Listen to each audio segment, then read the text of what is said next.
Si Maymay, hindi mako. Maymay. Siguro mahirapan. Mag-iisip lang ako na mag-iisip. Ang ginagawa nito. Mas maganda kung ikaw na lang lalabas. No? Oh my gosh. Kung ako babae, mas maganda ako lalabas. Bahala. Babaliw ako. Kasi may couple dito. Pero yun talaga sila. Couple talaga yun sila. Kasi yung jowa na talaga for 4 months and everything. Yung lalaki, nag-audition doon sa ibang bansa, yung babae dito. Hindi niya alam na tanggap yung lalaki. Hindi sinabi sa girlfriend niya. Dito na sila nakita. Ay, sobrang saya. Pero hindi pwede malaman. Ano, kanila pa mo to. Alam nila pa mo. Nila pa mo. Sila? Opo. Sila ni Pamo? Kevin? Hindi. Kanilang edition o batch. Tapos yung pumasok yung boy dito, hindi pwedeng malaman ng household na jowa sila. So ang ginawa, di ba may law dito, yung lawyer, basta yung utak, Christian.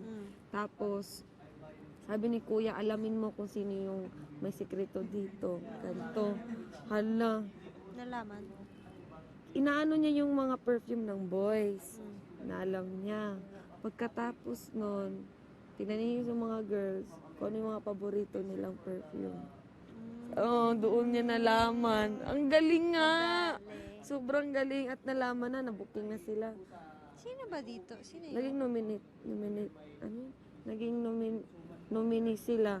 Tapos, naging nominate sila, automatic nomination. Silang dalawa, pero nasave pa rin sila. Kaso, nung nomination na naman, kasi parang may ugali yung boy na tahimik lang ito. Siya na yung na-evict. Yung lalaki? Oh, nawala na. Na-evict. Ang babae na nandito. Hala, patay, nabuang na siya. Ay, Sino to? in-evict pala. Yung beauty queen at saka yung model na lalaki. Sus, Pangalan? kalimutan ko na. Basta mo na alamin. Katapos, may sabihin pa ako, sakit lang. Tapos, ay, ninominate pala yung lalaki kasi parating na lang dikit sa babae. Wala na